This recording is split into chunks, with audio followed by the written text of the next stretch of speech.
আল্লাহর এক বান্দা ছিল নামাজে সেজদায়। তখন আল্লাহ রাব্বুল আলামিন তাকে ডাক দিয়ে বলে, বান্দা তুই যতই নামাজ পড়, যতই সেজদা কর, তোর জায়গা জাহান্নাম। এই কথা শুনে বান্দাটি বলল, আলহামদুলিল্লাহ।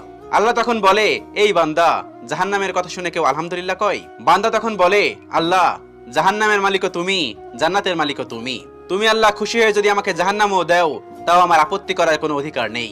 আল্লাহ তখন বলেন, বান্দা, জাহান্নামে গেলে তুই পুড়ে যাবি, তোর খুব কষ্ট হবে।